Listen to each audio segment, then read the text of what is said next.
We are live. I don't see anything on the stream. All right. How's my mic doing? Well, am I on this one right here? Right on. Right on. We're live. No editing. I'm coughing. Scam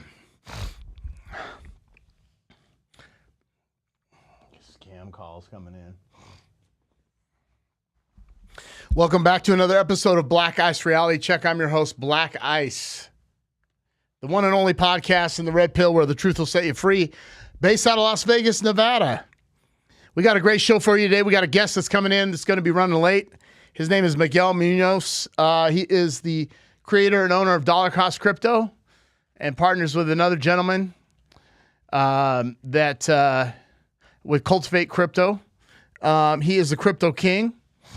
But I'm going to start the show. I had a lot of requests to talk about a certain topic, and it's came up quite a bit.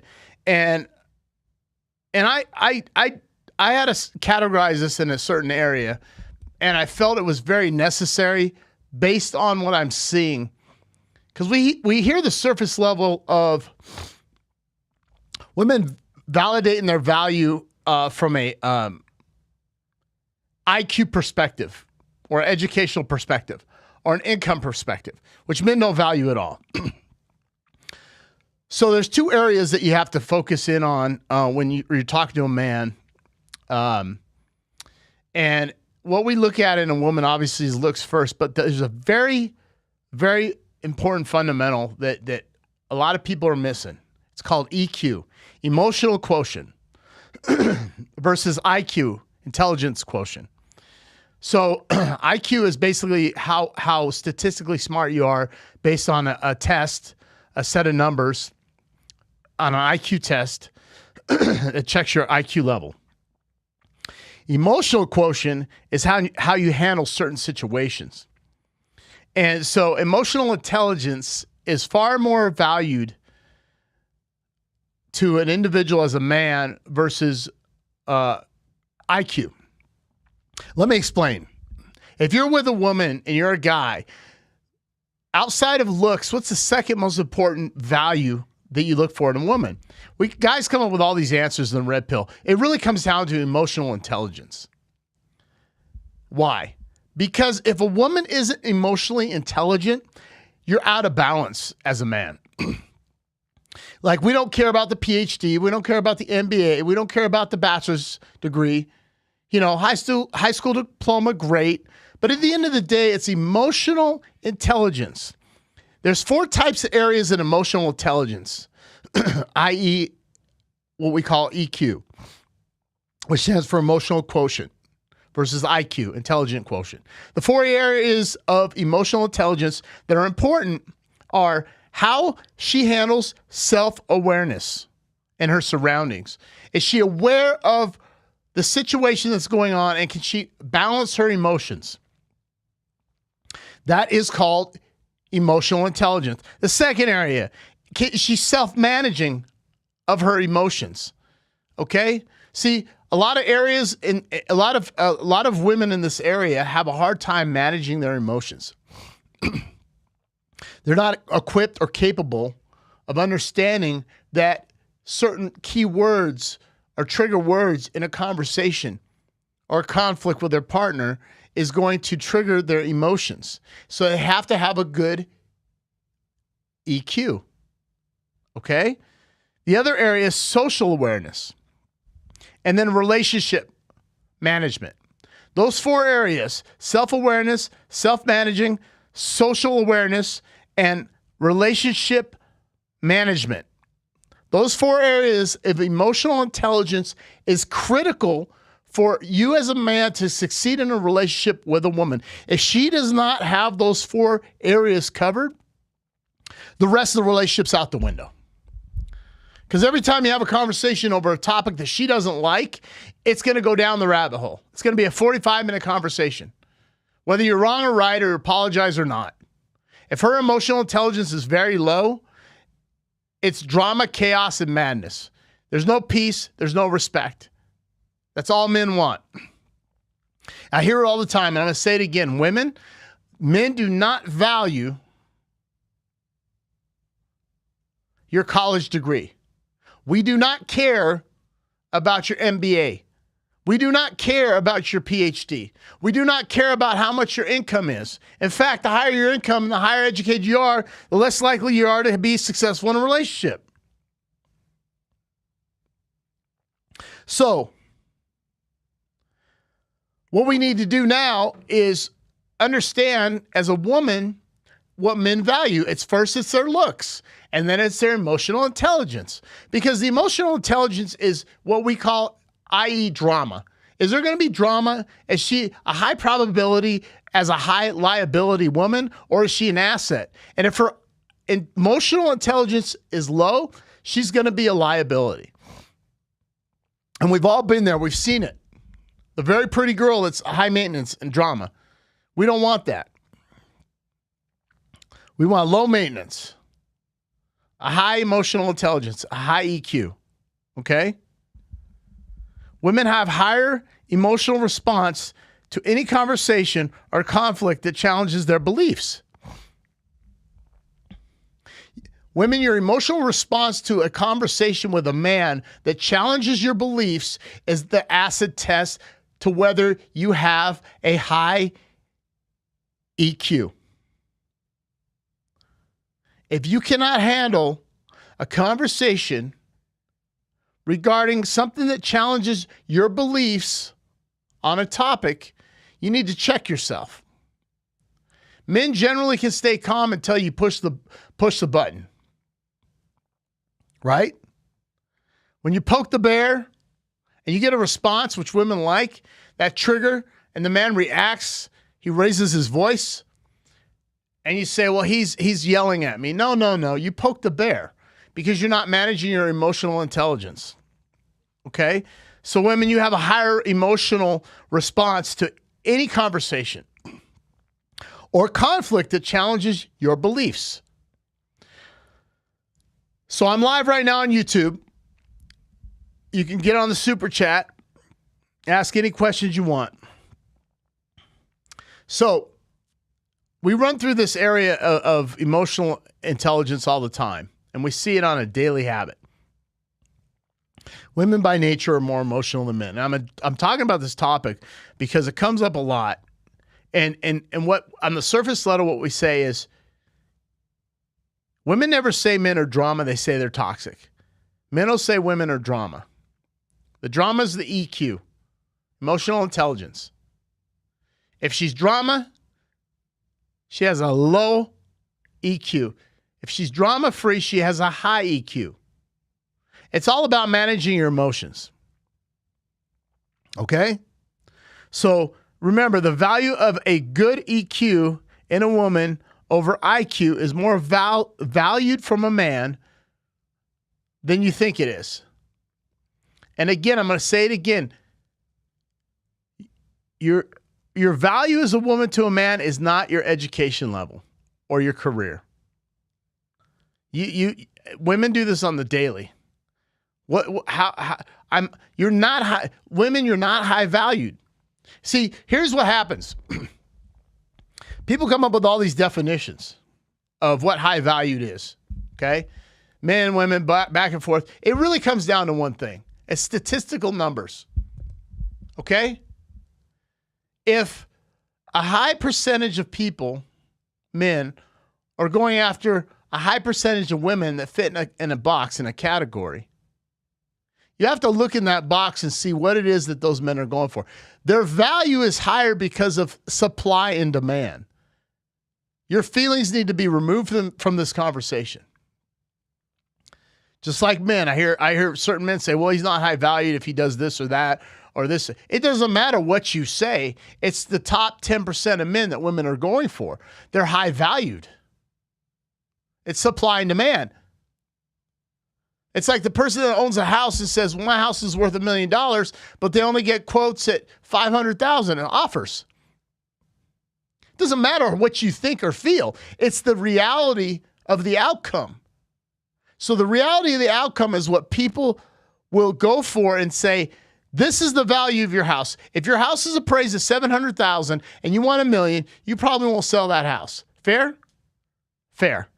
So if you, in your feelings, ladies, say, well, that's not a high value man, it doesn't matter. 90% of the women are going for the top 10% men, regardless of their behavior, and vice versa. Well, I feel I'm high valued because I have a PhD and I make 6 figures a year and I have, I don't care what you feel. 90% of the men are not going for that type of woman. It's looks first. And you can argue and debate with me all you want. And I'm going to throw out some other numbers. If you're, and a lot of people are going to get mad at me for this. Every woman feels that she should be with that key guy. But here's what happens. The older you get, the lower your probability. If you're over 40, the lower your probability. If you're in the 80% of overweight women, the lower your probability. If you have a child from a previous relationship or divorce or marriage, the lower your probability. If you have a PhD, the real lower your probability. If you make 6 figures, you're out of the game. Because all those statistics right there put you out of the running for the opportunity to get the guy that you thought you could get, or you could have got when you were 27, but you chose your career over a man. And it doesn't matter what you think. You can hold out till you're 50, 60, 70, and it's going to go away and you're going to die alone. It's the stats. It's the outcome. You can get caught up in your feelings. Ladies, this is where your EQ has to be high. If you have high EQ, you'll understand what I'm saying. It doesn't matter what you feel or think. If you're over 40 and you have a PhD and you're in the 80th percentile of overweight women and you have a child from a previous relationship and you make 6 figures, you have a very, very, very, very low probability of getting married and finding the guy that you assume you deserve. Because all those are negative check marks. And that's the general rule. The exception is not the rule. For men, for women, it's the same thing. 6 figures. A good career. 6 figures over the last 10 years or more. Stable, attractive. They want 6 feet tall, 6-pack abs, all 850 credit score. I mean, the women's list is long, but at the end of the day, the high value men in the top 10% are what the women are going for. Men have accepted what we get, and we accept our outcome based on where we fit in the vertical alignment of rankings. We understand that because we have a high EQ. Our emotional intelligence is high. Regardless of our IQ, women, you want a guy that's smarter, faster, stronger, taller, makes more money, more intelligent, provider, protector, all these things. But when you go farther down in the age gap in life, and those 5 other things come into factor, your probability drops tremendously by percentages. And this is numbers and data you have to realize to get what you want. Again, I didn't make this rule. This is a statistical number and percentages that's based on what we see. So you don't have to agree with me, but your outcome is going to give you the answer that you're getting. And based on your outcome, you can hold out and be stubborn. And I'm not telling you to lower the bar, but at some point, you're going to have to sacrifice something. Are you with me? Another area I want to talk about is I was doing some studying, and one of the things I realized, I don't know why my computer's not staying on. One of the things I realized right now is that, so we got a person on the super chat. Obviously, see, I love these people. Who cares what I think? It's not what I think, it's the facts, lady. You know, so the objective truth. So I had another person say, is dating worth it in the U.S. for mid-30s guys in good shape with a good salary? Again, this is my opinion. I wouldn't date in the A markets. I date in the C market, smaller cities. You're better off dating in small cities. The market's been ruined. It's saturated with DMs and overinflation. It's called hoflation. Women overvalue their marketplace right now, and it's like inflation. It's overvalued. You know, you're basically what that means. And let me define hoflation. You got to work 3 times as hard for a traditional woman that's a third of the quality that your grandfather got when he married your grandmother. In other words, your grandfather, all he had to do is be a provider, protector. He got a traditional woman, your grandmother. But now that's not good enough. You got to work 3 times as hard just to get one. And on top of that, they're not traditional and they want it all. It's called hoflation. Okay? So, the other problem that's happening in marriages, I want to skip over to the marriage part, is women are taking money over fathers. And you're seeing this a lot, and the divorce rate is high. And I've addressed this issue. Women are selling out, getting the divorce, taking the money over a father for their children. They're cashing out, right?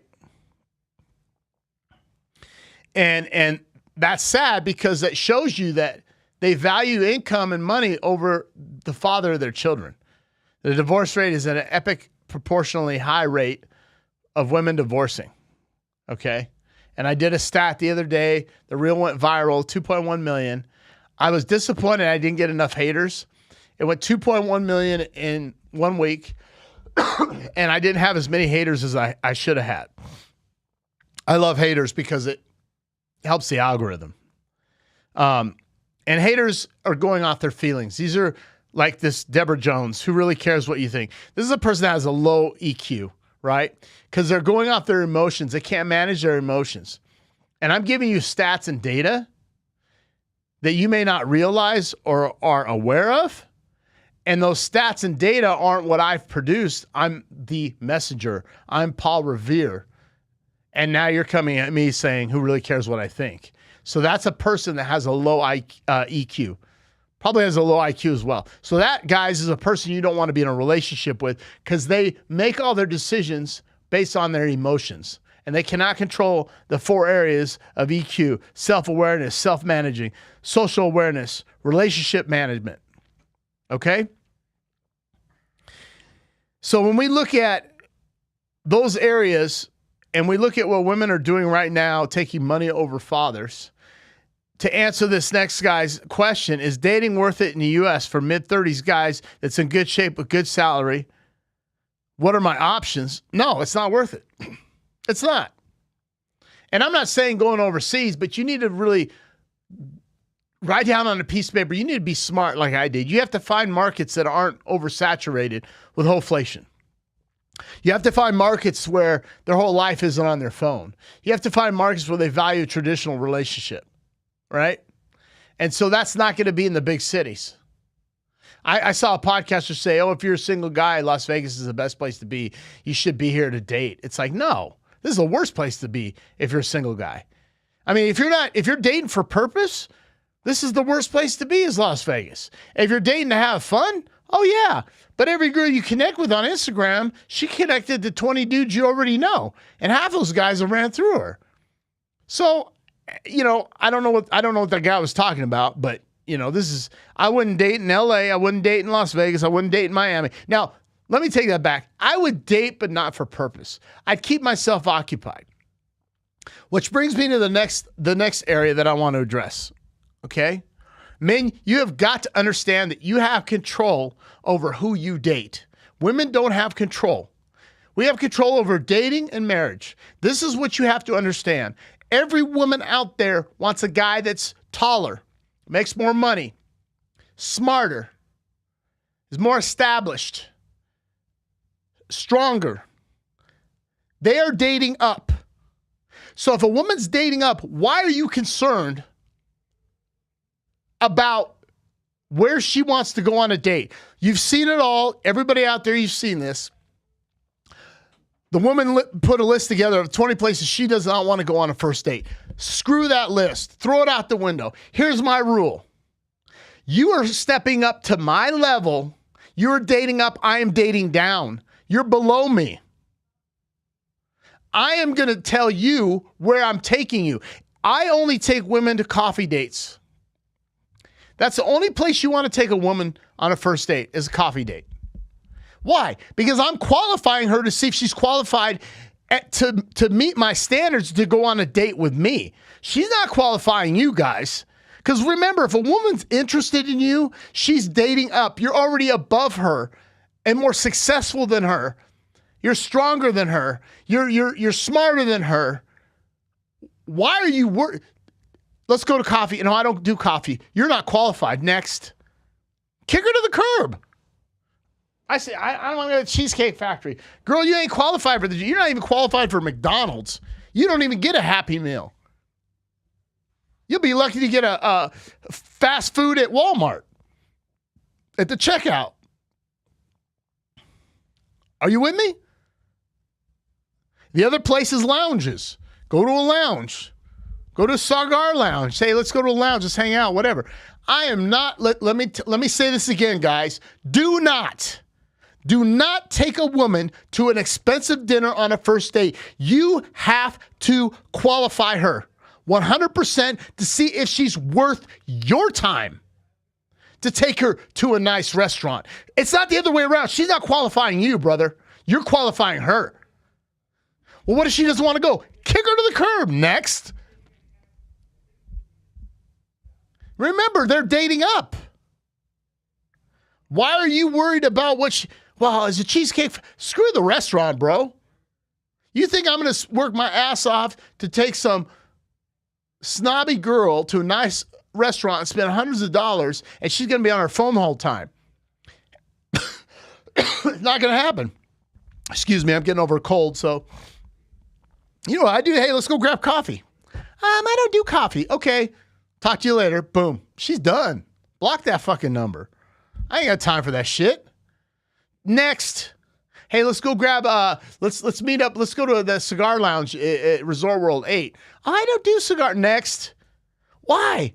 Because I'm not taking you to dinner. I have to qualify you first to see if you meet my standards. I'm dating down. Are you with me? So men, what girls will do on a first date or not a first date, it don't matter. Question is, how do you fight hypergamy? There's always someone who makes more money, who is in better shape, and so on. That's easy, man. Look, there's always going to be a guy stronger, bigger, faster, taller, smarter, makes more money. At the end of the day, you got to remember, there's only so many women to go around that are of quality. Okay? He's got his hands full. You don't have to fight anything, man. You don't have to fight anything. You act like you run this planet, man. I walk in the casino, I own that joint. It's my house. I don't worry about what other dudes do. I got my girl. But even when I come in with my girl, girls come up to me and approach me. Who's this guy? What's he do? Why is he with that pretty girl? Da-da-da-da-da. I don't give a shit. You got to stop caring about what other people do. Because if you have money, if you have game, which is your game, what's your game? What's your dialogue? How confident are you? Right? Do you have passion? Do you have presence? Do you have power? Are you good with psychology? Are you problem solving? Your physicality. It's a dominant masculine presence. Thor talks about this. If you guys don't know who Thor is, check him out. He's in the red pill space. It's called dominant masculine presence. If you have physicality, a good presence, you're good at problem solving, passion, psychology, and power. If you have three of those, it's game on. So money, muscle, game, and frame. So online money. How do you fight hypergamy? Here's my frame. Here's my rules. I don't care if she's the finest chick on the planet. If she's not in my box, bye. No, I don't date. I'm in a relationship, but we still hang out with a lot of girls that go on dates with us as girlfriends. They want to hang out with us. And if they don't meet the box, bye. I make that decision. She don't make that decision. Muscle, are you in shape? Are you guys working out? Are you in shape? If you're not in shape, get in the freaking gym. You got your money right, okay? You said you're successful. You're in good shape. Now you got to get game and you got to have your frame. You would be surprised at the confidence level that I have when I go out with my girl and how women want to hang out with us and go out with us on dates. Not in a relationship way, just want to go on dates with us. Because I don't care. And when I asked them, I said, hey, we're going out Thursday. We want you to come with us. I asked them, sure, boom, they go. I'll be there, I'll meet you here. And they're good, and they're hot chicks. Because my intentions are pure. We just like hanging around beautiful women. Who doesn't? But you know what? I don't care if they don't go. If they go, it's great because they're good people. They're sexy. They're beautiful. They're fun to hang out with. My girlfriend's attractive. What guy doesn't want to do that? So I'm still asking him out on a date. Does that make sense? But I have game. I have frame. I have money. I have muscle. I have physicality. I have a good presence. I'm good at problem solving. I'm passionate. I got a good psychology mental game. I have power. If you can control all those areas as a man, dude, nothing's going to stop you. I walk down a casino and I see a pretty girl walking by me. Sometimes I laugh and she's kind of looking at me. Why is he laughing at me? Is my hair out? No, I'm laughing because you think you own the world. Girlfriend, this is my world. You're a squirrel trying to get a nut. Silly rabbit, tricks are for kids. You're fired. I see her walking like, I see it all the time. And they walk. You know, all these dudes are looking at them. And they're just like, look at me, look at me. And I just start laughing. Almost hysterical. It throws her off game. I think it's funny because you ain't jack squat. Here's what I want you to ask, guys. You ever worked so hard to go on a date with a girl and you had sex with her right away and you go, that was it? You know why? Because you didn't build an emotional relationship with her. But at the end of the day, P is P. That's this down here on a woman.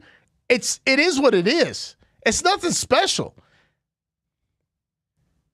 It's the emotional connection. She's pretty and hot. Oh, I'd love to hit it. And you hit it, and then you hear her talk, and you're like, dude, I can't stand this woman because you built no emotional relationship with her. So my point is, what did you lose if she's not interested? A hot chick? Remember, you still don't know what her EQ is, her emotional quotient. Her emotional intelligence, what is that? She can be good looking, but if you go to coffee with her and you diagnose her, put her in your frame, run down your list of questions, qualify her, and see if she's qualified to go on a date with you.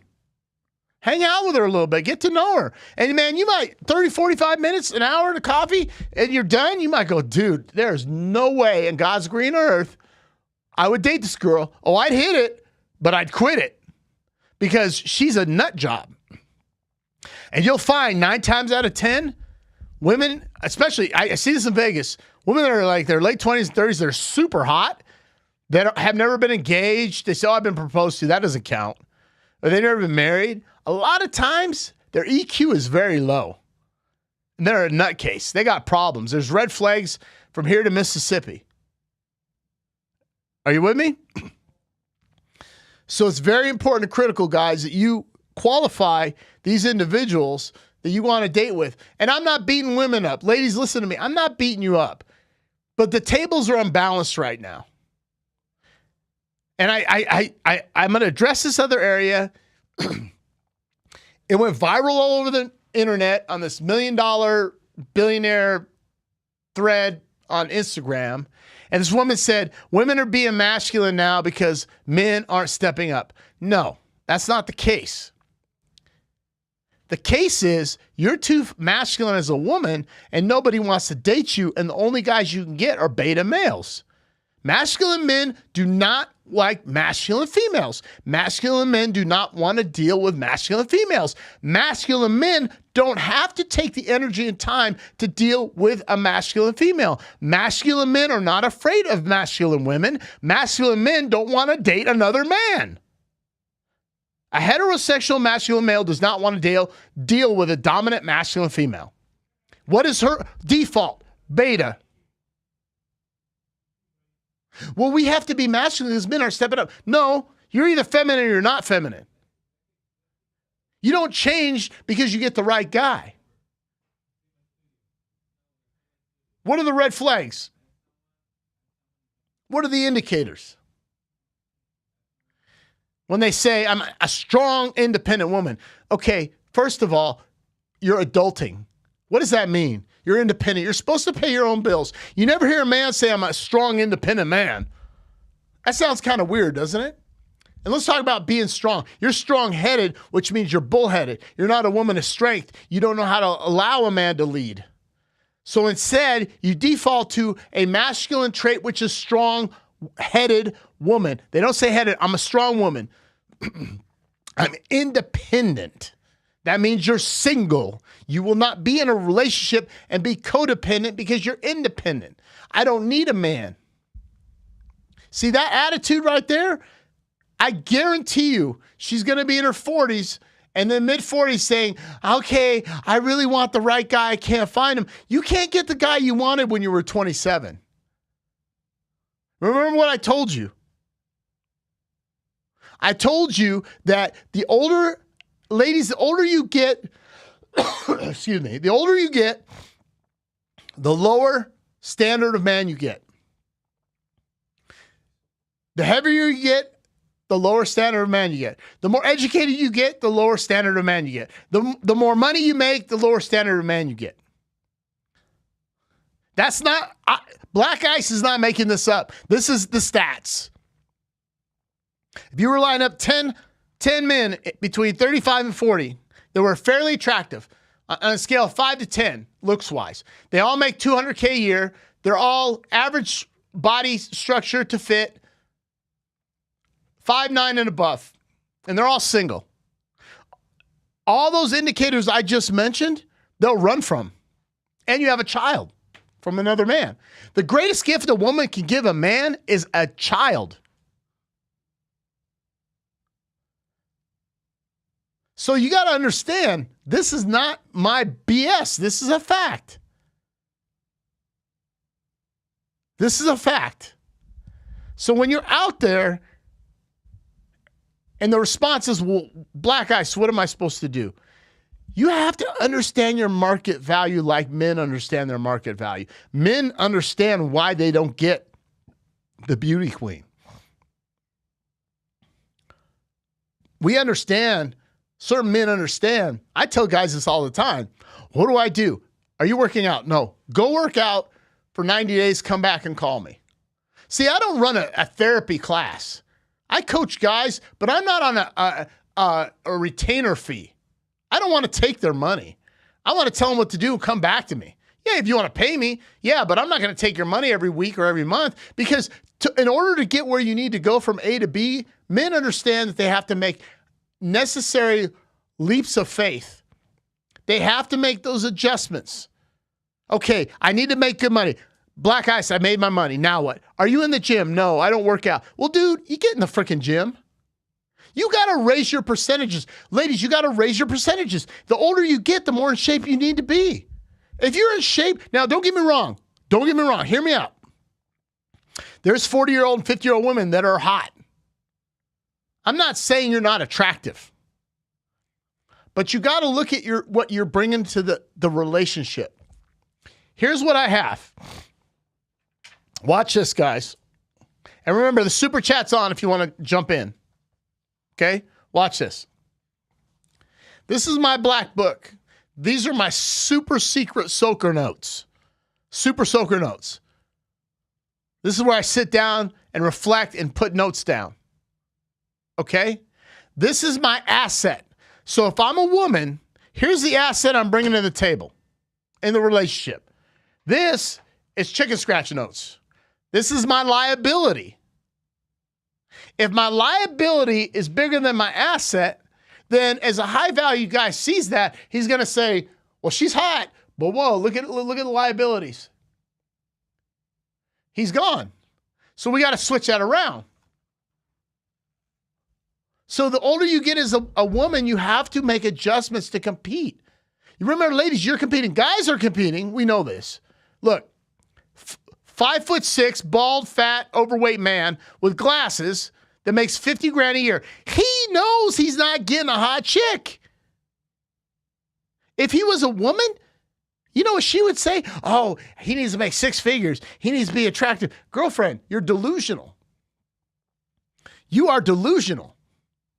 So ladies, I'm giving you this advice to help you. I get messages. You should see the messages I get in my DMs. You should see the comments. I got a post that did 2.1 million views in 7 days. There's 2,700 comments. People coming out at me. I'm giving you data from institutions, colleges, Duke, Harvard, Princeton, the National Institute of Statistics, the Census Bureau. This isn't shit I made up and pulled out of my ass. And what happens is everybody comes after Black Ice and says, I'm a misogynist. I'm telling you what Steve Harvey never tells women. If you will adjust and just listen to me for this podcast, this is a lifesaver. If you're listening right now, this is a lifesaver podcast. If you want the man of your dreams, remember, you have to make adjustments. If you're stubborn and hard-headed, which equates to strong-headed masculine woman, you will not get that guy. You will get a cat named Fluffy. Guys, we already, Black Ice, why aren't you talking to guys? Because men already know. We already know. We already know. Dude, the older I get, the more in shape I got to be. I have my woman, hot as can be. I have other women that hang out with us, that want to go on dates with us, just as friends, nothing more. Because I put all those, I'm equipped. I come with an arsenal. I have perfected my craft. I'm teaching men how to do the same, and I'm teaching women. And if you want to be able to compete with younger women, the older you get, the more you have to be on your game, ladies. I'm not saying to get rid of your child. You have a child, great. You're blessed. You have a beautiful, healthy child, and maybe not healthy, but you have a child. That's a blessing from God, okay? But if you have a child, you got to be in more shape. You also have to understand leadership rules in a house. What does that mean? Well, if you get a relationship, ladies, and you trust the man enough to marry him, is he going to leave the house? Is he going to come before your child? If the answer is no, then don't get married. Because he's never going to have value. You got to allow the man to lead. Okay? So, I had a call, PhD, $250K a year, 40 years old, has 2 kids, been married, fairly attractive lady, but her mind was tainted. She had a feminist mindset, and she wanted to know why she can't get a man. And I said, let's have a conversation for 30 minutes. 30 minutes after that conversation, I diagnosed her and I said, this is the challenge. You're living in the mid-20s. You still assume you get the... She did not understand that the more money she made, the more difficult it was for her to find a guy. She's very nice lady, but she had to make some adjustments. It's like if you played football, when I played football, we had to make adjustments in the second half. We're going to win the game. I said, you're in the fourth quarter. If you're 40, you're in the fourth quarter. And she had to make adjustments. And I said, if you don't make these adjustments, you will not get anywhere close to the outcome that you want. Now, what she does with that information is up to her. I can't force the hand. But I'm not always right, but I'm rarely in doubt. And based on the amount of people I talk to on a weekly basis, single, married, women, men, I am telling you, and my life experiences, I've played fourth quarter games all my life, and I always win. I don't lose. I make adjustments. I adapt and overcome. And that's what you have to do. Now, if you're the lady that says, I don't care, I'm going to stay single, there's nothing wrong with that. But don't pout about it when you're 50 alone and your kids are out of the house, you're an empty nester, and you have your cat, and you're lonely. And all you have to do is talk about, look, I'm seeing it in my guy friends now that are in their 50s. And they might have emotional quotient issues, emotional intelligence issues that they need to work on. I'm not saying guys are perfect. We're far from it. But men and women are biologically different. We handle emotions different. Our physicalities are different. The way we think is different. The way we act is different. What we look for in a mate is different. Everything about a man and woman is completely opposite. And once you realize that and go, okay, what do I have to do? Black Ice, what do I have to do? You have to make adjustments. But you gotta swallow your pride. You gotta get rid of your ego. Because here's what I've realized. Once you think you figured the game out, you lose. I study weekly. I spend hours upon hours from anecdotal data and notes and psychology books and videos and conversations, past relationships. And I'm constantly trying to improve myself, my game, my physique, my muscle, my frame, and perfect my craft. This is what I do. I do have a supplement company that's launching, but this is what I do. So if that makes sense, I need you to understand that I'm here to help. I'm not here to cause disarray or chaos.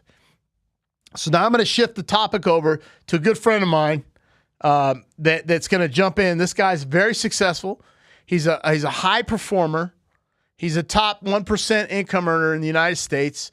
He's very successful. He has a company. A good friend of mine. We see each other in passing in the night like vampires. And I wanted him on the show because we keep.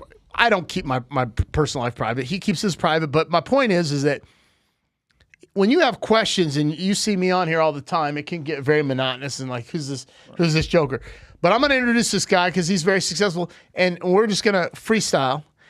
His name is Miguel Munoz, and he has a page called Dollar Cost Crypto. He does a weekly podcast where he goes live. He's been on Fresh and Fit. He's been on. He's been out to Miami. He's worked with Rollo Tomasi, Michael Sartain. His partner Charlie has Cultivate Crypto. They do a training course. I think it's quarterly or every year. So it's quarterly. Quarterly on crypto. Remember crypto, the thing that everybody laughed about, right? That they said, oh, it's not going to work, right? Like, and it does work. And he's a good friend of mine. And I ran into him last night. Kind of ran into him. I was running out of the casino, and I looked back, and I don't know why I looked back. Is that Miguel? And I was running to get food, and I messaged him. I go, did you lose any money? So this is the second time this happened, right? Yeah, second time.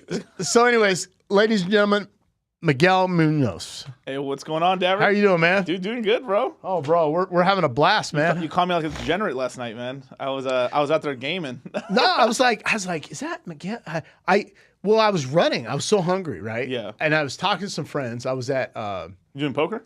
No. I was at the lounge. The 8 Lounge. Yeah. Yeah. And I was at 8 Lounge, and I said, I got to get out of here. I'm running, and I was going to the parking lot, and I was walking by the table, and I looked, and I saw your back, and I was like, craps? Wait a minute. Yeah. Was that Miguel? I was over like 20 yards back. I looked back. Oh, shit. And I'm going because these guys are like, hey, we're going to get food. So I'm rushing. I was like, shit, I'll just text him. Dude, I went on an hour and 5-minute run on the craps table. It was pretty good. Wow. Dude, it was really good. I hit all the numbers. Did pretty. I think it was like a 25 minimum table, and I made like $3,000-$4,000 on the table. Dude, that's crazy. It was pretty good. That is usually that's not normal though. Usually like at most you'd be able to get like 20 minutes. You know, on a single roller or something like that. Yeah, but you usually don't play at Resort World, do you? No. I usually play Bellagio And Strat. Yeah, Strat. Sometimes it's mostly because like that. Literally, there actually is. I like playing dice, but game of chance, right? A little skill in there, but. So what do you got going on these days with crypto? Like you guys are blowing up. I sent you that thing on Tom Brady. Yeah, dude. I mean, SBF, rest in peace, right? No, yeah. I mean, crypto's going really, really well. Like basically, you know, last year we did something called like a mega course. So just as an example, we do something called the crypto mindset. I think it's the longest running crypto education course in the world. We started it in 2020. We've been running it for over 3 years now. We've had like 14,000 students through the courses, and we do it quarterly. Last November in 2022, we basically did something that we never done before. We were like, we're doing a mega course, which means we're going to combine 2 courses together, and just instead of doing like 4 a year, we did like 2 a year only. So like we just forced it all together, and like we were like everywhere. We were on Fresh and Fit, you know, Sterling Cooper, Justin Waller, your show. I mean, we did everything we could, pounding, telling people, dude, it's time to get in. We bought $15,000 Bitcoin. We bought $800 Ethereum. We bought the lows on everything, and right now we're sitting at what? $35,000 Bitcoin. So you doubled. More than doubled. Yeah, more than doubled on most assets and stuff. We bought $35,000. Bitcoin's $35,000 right now. Ethereum's $1,900 right now. Wow. I bought Ethereum, I think, back when it was like $400 or $500 or something back in the day. Yeah. But I sold it. Yeah. This is before I knew you. Yeah.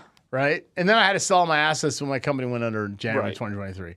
But no, that's crazy. That's crazy because like last time I had you on the show, I think it was at 15,000 was Bitcoin.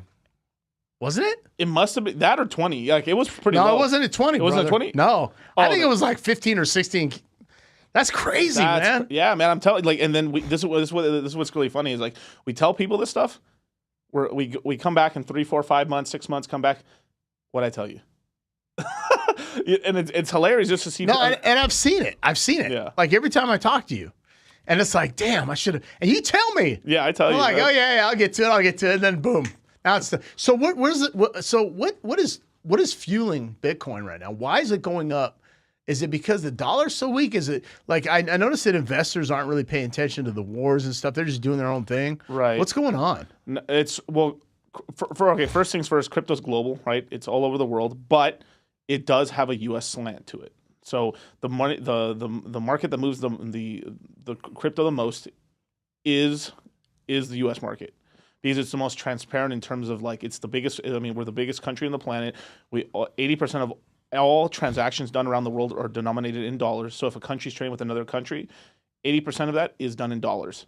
All the global debt is in dollars. So whatever the dollar does, it's what moves the entire market. You could still have like China buying like crazy and the prices could go up, but what's really moving up the prices right now is something called the Bitcoin ETF, the spot ETF. Basically, the world's largest asset manager, BlackRock, is entering the crypto space. Yeah, I saw that. Larry Fink, and he's super bullish about crypto. He's going to tokenize like all his ETFs. I mean, dude, this trillions and trillions of dollars under management. This guy said, Online Money, he says, Miguel, as more countries are banning BTC or considering regulations, what are the chances U.S. will be next? It's pretty low. I mean, it'd be pretty low. Basically, what's happening right now is, I mean, they couldn't ban it, so they could technically ban it, but good luck. You can't stop it. It's too late. It's too late now. There's too many miners across the planet. It's too decentralized. you couldn't stop it if you wanted to. Really? Yep. Yeah, it's just too. You So can't stop how it. do countries ban it? How are they banning it? Well, they would if I can't think of a country that's banned it, to tell you the truth. But if a country tried to ban it, basically it says exchanges can't. Basically, you can't use exchanges here. People use VPNs and just start buying. It's kind of like when they had online gambling when I was in Washington State. I had a VPN to play online poker. How could you? I know, right? It's like, But that's what I'm talking about. Is they could like right now the government said it's illegal to buy and sell Bitcoin. Cool. Hey, Derek, here's some money I owe you. Get you in 10 minutes and 13 seconds if I'm using Ethereum. Like that. There's nothing they can do to stop it. And this is kind of this whole thing they ignored crypto for such a long time. Oh, it's just some little bullshit, right? And in 2021, I think in 2017 was like the big bull market. Everyone's like, wow, Bitcoin. That's the one where everyone really woke up a little bit around the world. Bitcoin hit 20,000, crash at 3,000. In 2021, we hit $69,000 per Bitcoin. So imagine in 2019, you could have bought Bitcoin for $3,000, which I did. Bought Ethereum for about $80. My cheapest Ethereum I bought in 19 was I think $78. Ethereum went to $4,800.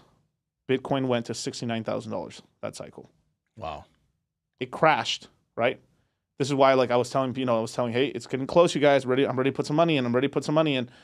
Ethereum crashed to $800. Bitcoin crashed to 15,500. Right?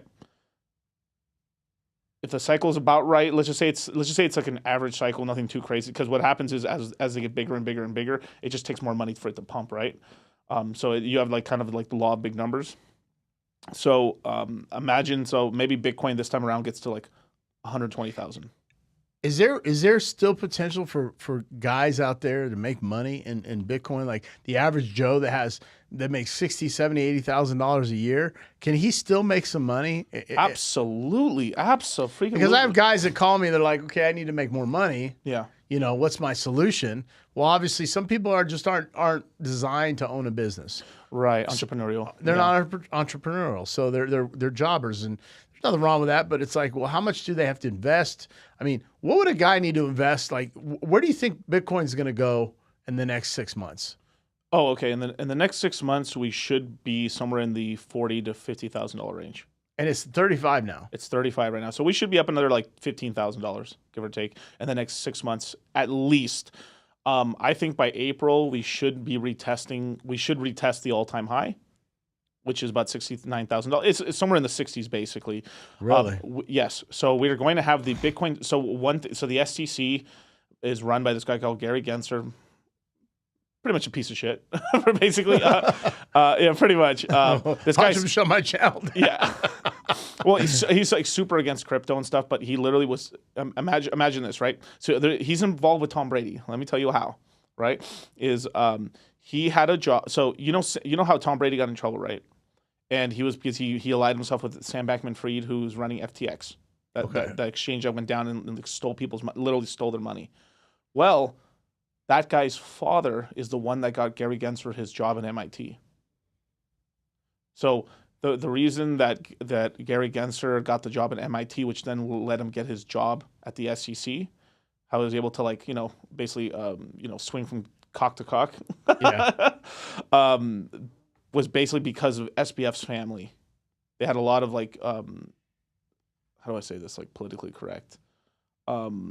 A lot of dark elves, or a lot of them boys connections, because both sides of the family ended up were pretty big shots in the government and stuff like that, and big shots in in a lot of colleges. So they're able to Columbia and MIT, and they were able to get connections for him to be the new the head of MIT when it came to finance. And then from there, they leveraged those positions in order to get a board at the SEC, at the head of the SEC. So all this stuff that ended up happening is because of Gary Gensler. And then while he was at MIT, he did this huge class about crypto, and he knew exactly what he was talking about.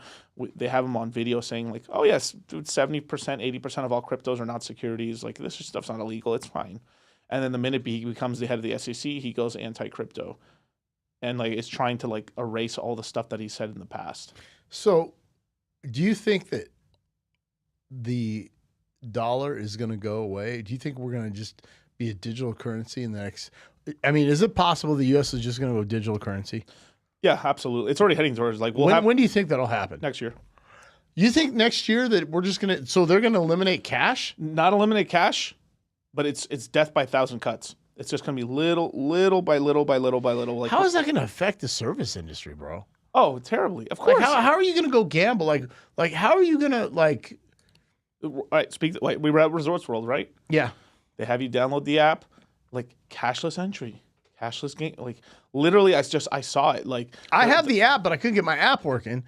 yeah. I was trying to get my app working because I have the player's card. Use I'll show you later. Like basic, I had to figure it out myself too, but pretty much like Resorts World is one of the ones that are like in the forefront of this, where they're trying to get people to like you could just pre-fund your app.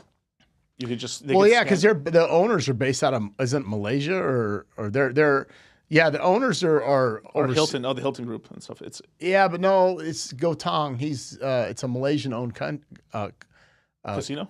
Yeah.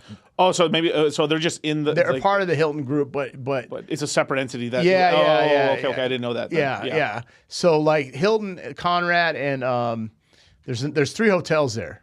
Yeah. But yeah, so you think we're gonna? So I mean, so the paper money's gonna go away eventually. I think eventually, hopefully not. That's something that I'm going to try to fight for, and like all of us need it because if they can't take the paper money away, they can't completely control us.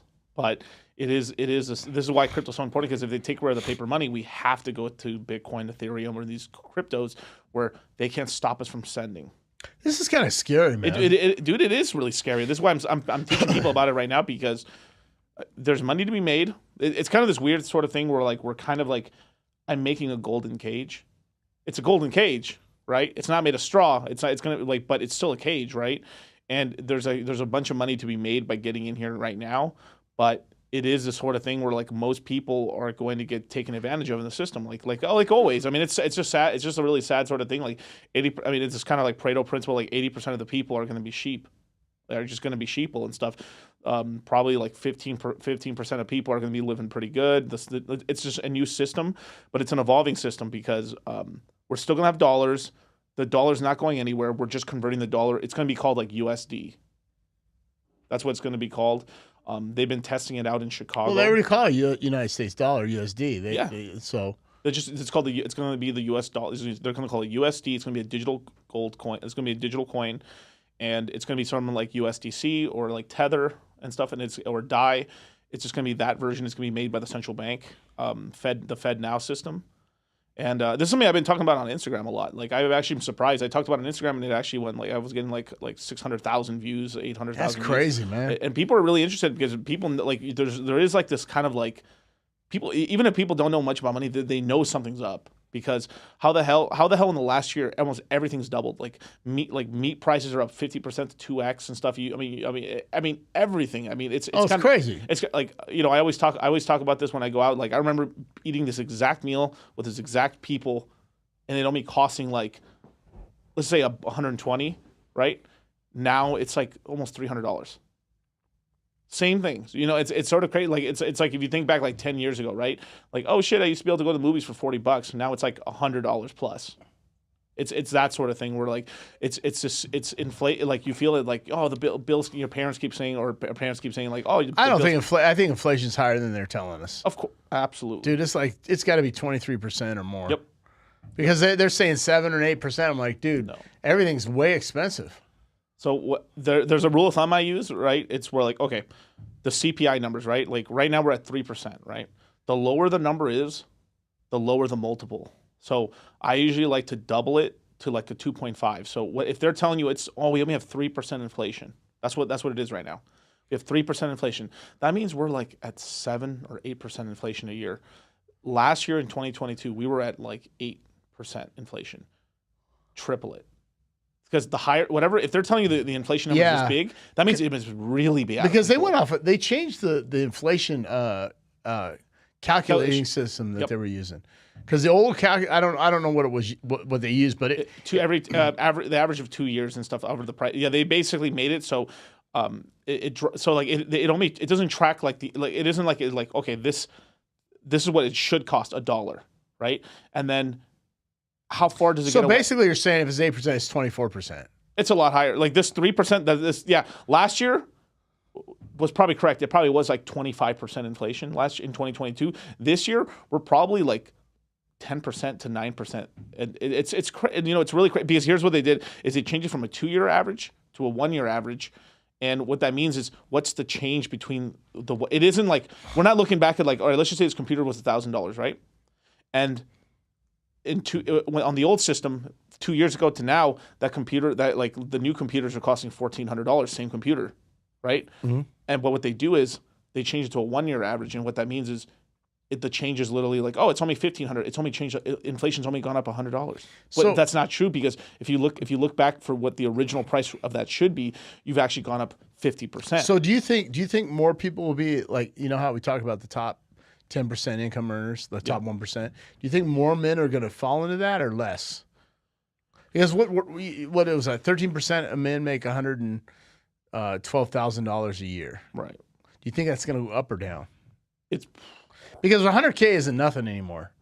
It is. It's like, that's why I say, 6 figures is it's when I say 6 figures, 100K is 200K is the new 100K. Yeah. Right, because 100K. I mean, and people say you're delusional. Like, oh my God, Dad. Like, I've heard people say this sort of stuff, or I've said this stuff, and people just will think you're delusional, but it's true. 100K here, you're doing okay in Vegas. Yeah, you're still, doing okay. Yeah, because it's kind of a B. I call it a C. It's a B. B, yeah. But in the next 10 years, this place is going to just be an A city. Yeah, it'll be like Las Vegas or Los Angeles. They got the train that's going to be built, right? What is that? A 1 hour trip or 1.5 hour trip? It's crazy. I mean, right now, look, Vegas is always a city that Vegas was always a C city that when things are really good, it turns into a B city. Yeah. And then when things go bad, it goes back to a C city. Right. What happened over the last 2 years, 3 years, is we've got the Raiders here now. We're getting the Oakland A's or the Las Vegas A's.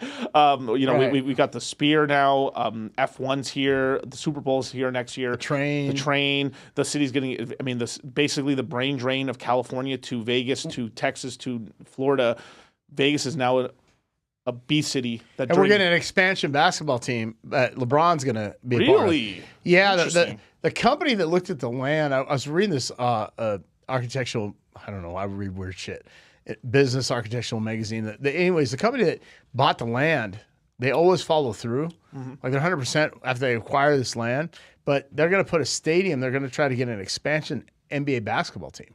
That's great. And they're doing it at the same time. So they're going to add 2 teams then. They're adding 2 teams then, right? So Seattle is going to get one because Sonics left. Remember Seattle Supersonics was in? Right. So Seattle's they have a new arena. They rebuilt Key Arena. So they're going to have an expansion team, and then we're going to have one. LeBron is part owner of this team.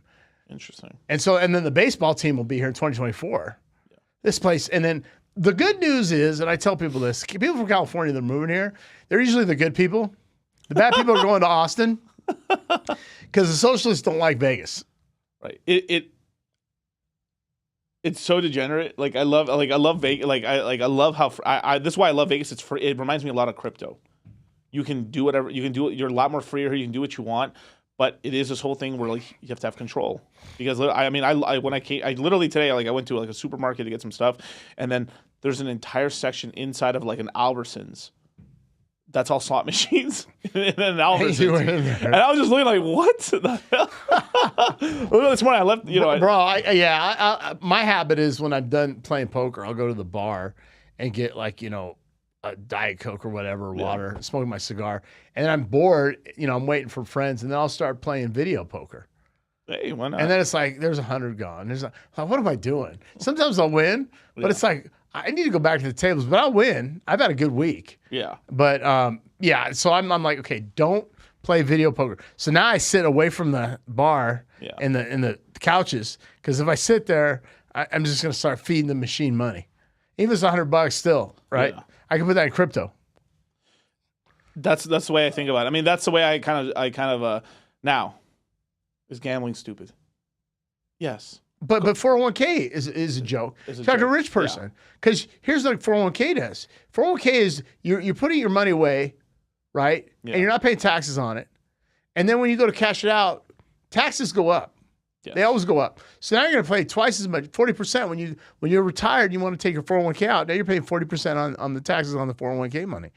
And 401k was designed is a recession back in the Great Depression. They used that as a fighter or something to help out people, like when they had the COVID, right? Like they're Right. giving out money, and then people got on, I want a matching 401k. Well, after you're done with the matching, don't put no more money in it because you're putting money in it. Why don't pay taxes on it? But when you go to take it out, guess what?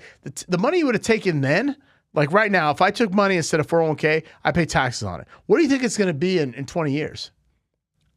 I mean, they'll probably have some special.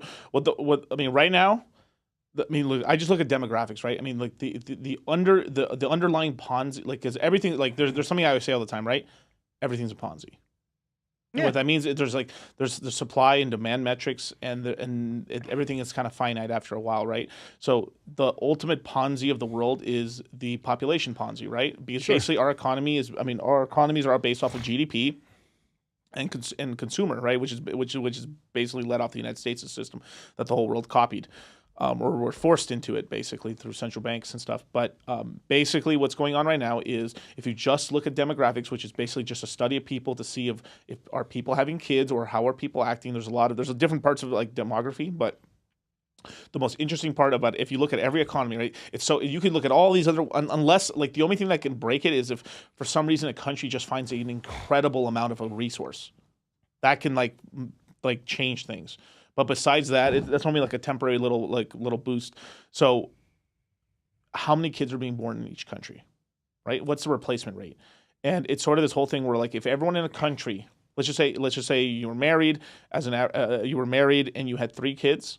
One to replace you, one to replace your wife, one for the economy. If the average birth rate is above 2.5, if it was 3.1 per adults, the economy is beautiful.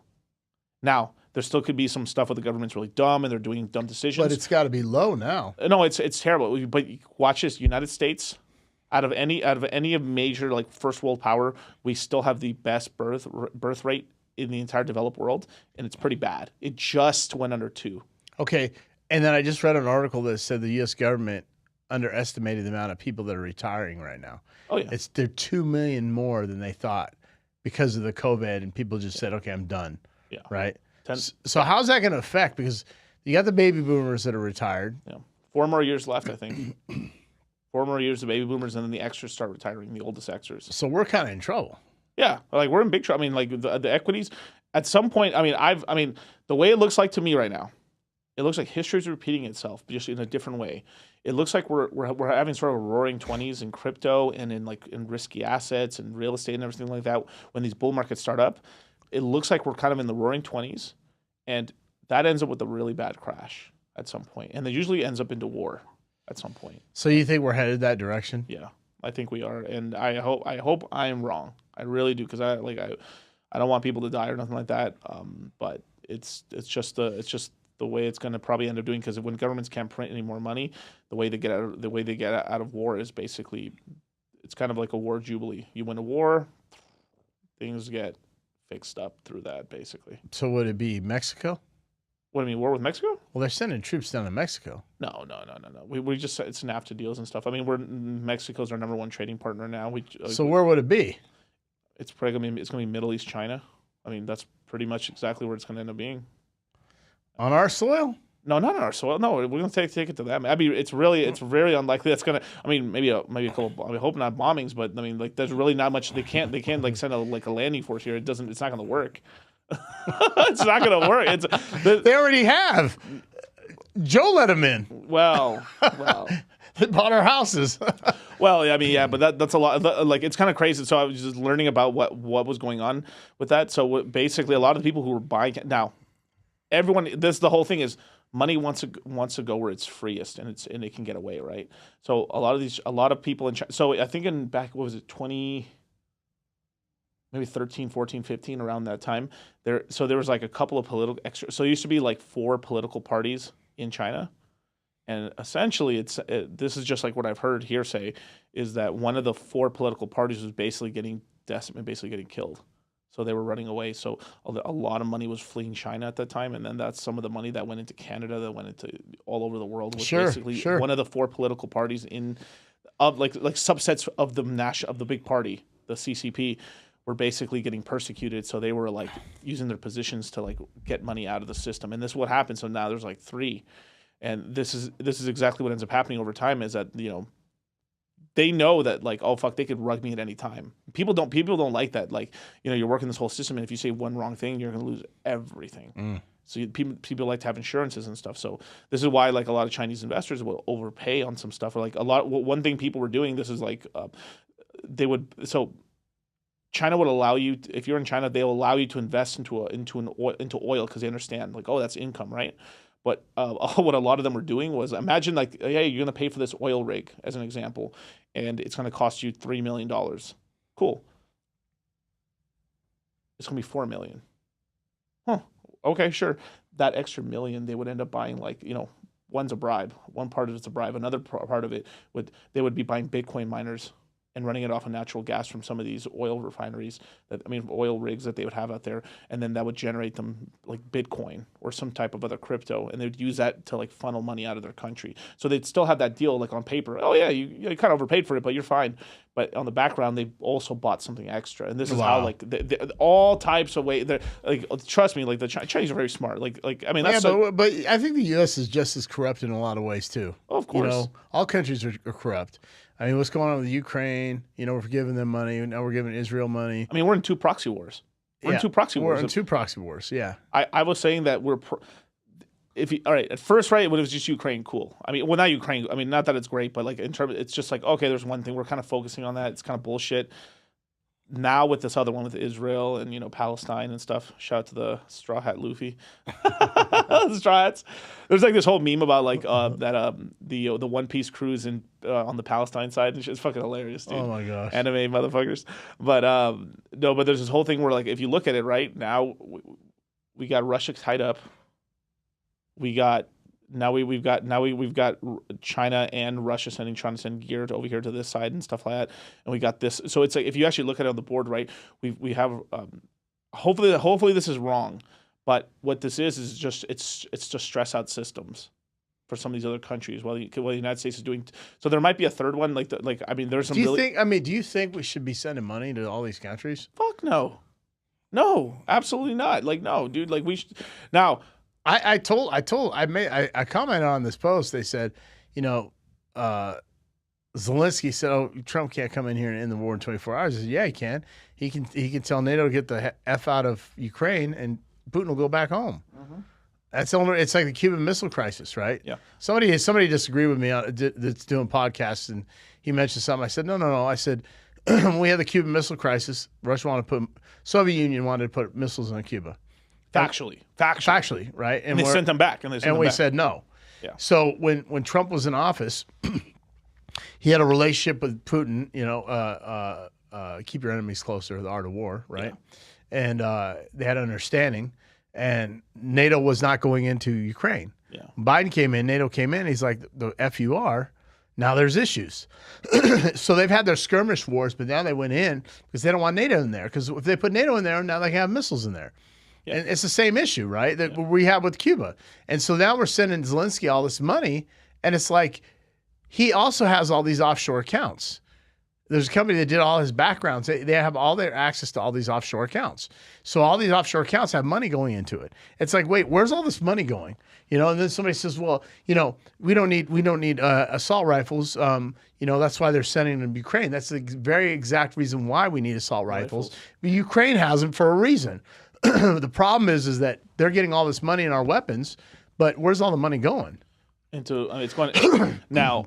This is kind of how this is kind of how like the business. This is how it works, right? Is let's just say Biden passes like a big bill, right? The big bill they were trying to pass. I think they may have passed it. It's like $100 billion bill. Most of the money is going to be Israel, Ukraine, and like a bit of it's going to the border wall. Right. No, no, it's not. So let's just say $1 billion goes to the border wall. Cool. 99 of those billions of dollars are going to go, to those places. Basically, 40% of that money is coming back in bribes and it's 100%. Yeah. It's going on offshore accounts. That's what Obama did the same thing. Obama did the same thing. This is not the first time that they've 100%. Done. If you actually look at Biden's right now, this is Obama's third term. It is. presidency. And Clinton's. yeah, and if like because right now if you actually look at it, right, supposedly Michelle might run, or we get somebody else. But Michael. Michael, Big Mike. But if let's just say for some reason like Biden wins, or what's her VP, what's his VP, Kamala or whatever. Kamala Harris. If anyone from that age or anyone from that campaign ends up winning, that's still Obama's cabinet and everything. He's basically been president for 3 years. For 3 terms already with Biden right here. Very unlikely he's going to win. I mean, even polls wise, it's going to be Trump. Well, but the polls said had Trump winning, and then the very next day, all of a sudden, all these votes appeared. Right. So regardless of what the polls say, the polls always say it's close until the last day, right. And then the real numbers come out. Republicans are ahead, and we woke up the next morning, and all of a sudden Biden won. It's like, okay, first of all, nobody showed up at his public speaking events. There was nobody there. Common sense says that he didn't win. No, he didn't win. But if somehow they do it again, this country's done, bro. Yeah, I'm gonna be in Mexico City. Well, I'll be hanging out with your tias, man. I'm not joking. Yeah, you're gonna have to go to Guadalajara then.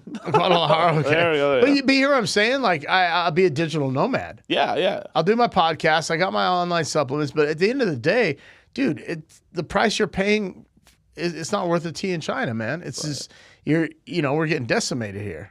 Yeah, this is why. But this is the point is that you put yourself in the place where you're a digital nomad. You have this thing. You have this show. You have your supplements. You've got your business.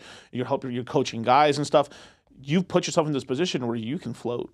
You can go anywhere. You've made yourself date. This is why I'm saying you need to be more in crypto as well, because it's just. Yeah, I told somebody they should have kept their money in crypto, but they said that I told them to invest and they lost money, so they didn't believe me. And now it's back up. If that person had the crypto now, they sold. Let's say because they put the money in what was it, 2021? You put the money in, and then it went down. It went down by 1,500. 1,500. What'd you have? Ethereum. I had a big mix. Okay. I would have consolidated your performance, because basically, look, you probably bought highs in 2021, unless you bought it early 2021. You probably bought highs, so I would have consolidated your portfolio. Obviously, not financial advice, but I would have consolidated the portfolio and then just had you dollar cost average, dollar cost crypto to lower your average down, and then you'd probably be right now break even to profit right now. It just depends on how big of how much. I guarantee you, because So should somebody be buying Bitcoin now? Yeah, you literally take a shotgun, buy Bitcoin, buy Ethereum. Basically, if you're brand new to crypto, 50% of your portfolio, if you're brand new, should be either all Bitcoin or a mixture between Bitcoin and Ethereum. Okay? The other half, you're speculating, you have to speculate here into L1s, which are like Cardano, Solana, something like Chainlink, Pulse Chain, you're Phantom. You're getting into one of the major L1s, because these L1s, watch this. I did this as an example, right? I just recently bought Phantom at 18 cents, right? Right now it's at 25 cents, right? It's still pretty close to its all-time low for the cycle. But it's pretty, by the next summer, right? There's a lot of stuff going to happen next summer. It's pretty likely that by the middle of next summer, that coin that's 25 cents is going to be $1.50. Ethereum could be back at $4,800, maybe $4,100. But watch this. So the first time Ethereum hit $4,000, $4,800, close to its all-time high, Phantom was $3.50. Okay, so you have Miguel's number, right? Yeah. Just text him. Don't ask Dad. Don't ask your dad. Text Just Dad. I said no, and he's like, "No, you should do it." And then I put 1,500, and then just to know that maybe 2 years later I would have broken even again. No, you probably would have done better. Yeah, you could, because I would have had, look, if you were actually serious about it, I would have had you, there's things I'm not going to say on mic here and stuff like that. You'd be up right now on some stuff. Seriously, we'd be up and stuff. We've been killing it in the Pulse Chain ecosystem. There's been a lot of, I would call, sacrifices have done really well.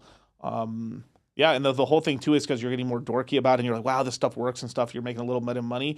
This is the thing. People are very bad at saving money. This is some sad You shouldn't save money. You need to invest it. But that's what the classic thing. The average American doesn't have $5 for an emergency or $1,000 for an emergency, right? This is the thing. People are bad at saving money. Now, you save money to then use that economic energy to invest or do something or create either make one of the best things if people don't know where to invest in yourself, get educated. That's why I do courses, but make a business. But if you're not entrepreneurial, I get it. I interviewed actually what's his name, Robert Kiyosaki, in this very room actually. We got the the income quadrant, right, which is you're an employee, you're a business owner, you're an investor, or you're a specialist, basically, right? So there's two sides. There's the business. There's the employee and the specialist, right? So you work for somebody, or you're kind of like a solo entrepreneur, which is a specialist, right? If you're a doctor, or Right. lawyer, and stuff like that, high-paid individual. Those two, they're trading their hours. They're trading Hours for dollars. Hours for dollars, right? But most people, what they can do is you have to start getting on the right side of the quadrant, which is investing, right? So you have to be a part of the capital class. And the crypto is a part of the capital class. This is literally like all this ecosystem that made all you've seen. Like, I don't know if you guys probably weren't in Miami or all these parties. This is a party city, but like the clubs are filled with people who made tons of money off of crypto. This industry at the tip of the top in 2021 was $3 trillion. Right now we're at $1 trillion. There's the stock market's 100 trillion plus. Gold itself is like 10 trillion plus. These industries are just like scales, magnitude larger. And this little industry that was just worth hundreds of billions of dollars, how did it make everyone so rich? Because it went to a bunch of normal people. That's what. So just if you own a fraction of a percent, that's something that's worth billions of dollars. It's life-changing money. People don't realize. Like one of my favorite things to see is like, Miguel, I made my first $100,000. That first $100,000 is life-changing. Even though it's not a lot of money, you're right. When you're making $100,000 a year, it's not a lot. But to have $100,000 liquid in cash is powerful. It's powerful because if you look at this. The average person, after bills and stuff, they got about maybe 20% of that money they can spend on bullshit. It could be liquor, it could be this, house more stuff, a car, but it would take a person with $100,000 a year. Now, there's kind of a rule. The more money you make, the easier it is to save, right? Like, there's this whole thing, what's his name? Grant Cardone says this back in the day, right? You don't have a savings problem, you have an earning problem. Yeah, right? yeah. Exactly. And it is this whole thing too, and I do get a little, it's a pet peeve of mine where it's a guy who's making like $500,000 telling you dumb fucks, you don't save enough money and stuff. Well, dude, you're earning $500,000. It's super like you're not investing it. You're just repeating the cycle. Yeah. It's the dog chasing the tail. Yeah. I've been there, right? And I didn't diversify. Right. So I had to start over. Right. So now I've got I've got my revenue stream set up and but you've learned that and stuff and you're making these other. Oh yeah. You have to make adjustments. You have to pivot. It's the fourth quarter. Right. So, so what's so before we end, is there, I know you got here kind of late, but we were going for a while. What's the next step or change you're making? Like what's coming up down the road? Or you got any venture going to, or are you going to put on, or? Yeah. So so let's see. Okay, so we got the Bitcoin ETF happening within the next 3-4 months. Bitcoin's going to rally pretty hard off that. We got the Bitcoin happening in April, another big event. So basically, for the first 6 months of the next year, crypto's doing pretty good. The market can be shaky, but we're going to be doing pretty good. Pretty nice. There's money to made after the summer. We can get I think we're gonna get a nice little dip in the cycle, and then we'll rock it up for that. So now's the time to buy, or summer? Now is the time to buy because the prices are gonna be higher than they are now. Okay. Yeah, now is the time to buy. Get into the space. Hear that? In terms of like me personally, we're gonna be doing the next crypto mindset course. I think in the first week of December. Okay. And then. Besides that, I think we're going to end up having some. So we just threw a big. I was telling you about it. So every year we throw a big event here in Las Vegas. It's like the next year we're thinking about maybe it might be in May, or so. We're going to throw some big event here in Vegas. Usually a big party. It's a big meet and greet, and it's usually like all weekend long and stuff. Like last time we did, like I think we were racing race cars. Helicopter rides, literally clubs, a mansion party. Wow. We're doing a lot of stuff. Basically, it was like a weekend-long party, basically. But it's, we had 2-3. I think on the last event we had 250 people here on this one, and then on the first one we ever did we ended up doing like maybe 140 people and stuff. So every year it's growing and growing because more people come out, and it's a big networking event and stuff. So we only charge what it is just to we charge for the tickets to the party, but that's just to pay for the party. There's no profits or nothing. Like we usually like go overboard. I throw a little too many bottles in the club. I mean, like I think last time I think we spent like $50,000. Oh my gosh! Extra tax deduction, tax round. Yeah. Well, hey man, I appreciate you coming on, brother. I always learn stuff, and I need to get more involved, and I got to put more money in it. But man, that's awesome, man. Make sure you guys follow McGill on his Instagram. Go to his YouTube. Yeah. Dollar Cost Crypto on YouTube, and his partner Charlie, man, they do really well. Cultivate crypto, man, and join the course. Yeah. How many people do you have on the course last time? We had 400 people attend the last course. This next time around, we're probably gonna have like 600-700. Wow. Yeah. So it's growing. because this is off the bottom. So the thing is, it's just like everything. The prices are low, interest is low, right?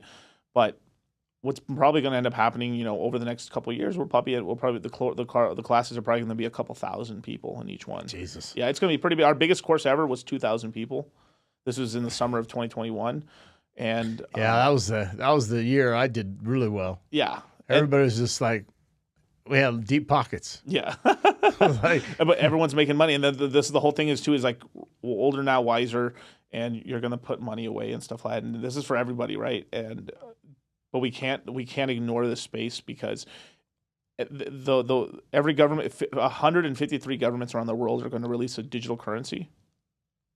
We're heading towards all money being digitized. It already is digitized. Almost 90% of all money is you're Zelling or just you're Venmoing money to everybody. Like Cash App, Zelle, Venmo, yeah. It's all digital already. Yeah. It's just, absolutely. It's just one extra little step. I mean, we still have cash. Here in Vegas, it's a weird city. We're a cash city. Yeah, that's the thing. There's cash and carry here. Yeah. No, you're right. Yeah. Because I Zelle people all the time, and I Venmo people, And that's how crypto is really. Like eventually it'll be that like right now it's like we're like doing command code. Like it's sort of this weird thing where like this is pretty dorky, but like crypto right now is still semi-difficult to do stuff because it's sort of like when people look at us doing stuff, it looks like we're just doing I have to do command code in order to get my old ass computer to do like a simple thing. But over time, the apps are getting better. Things are getting easier. It's getting easier to but that's why money's being. If you jump in now, it looks like it's hard. When it's hard, that means there's less competition. You can make more money. There's less people. There's an S curve. Like we still haven't at the top of the S curve yet. I'll be messaging you this weekend. Oh, yeah, we'll get it done, bro. All right, man. Well, hey, thanks for coming out. Make sure you subscribe to the channel, like this video, share this video,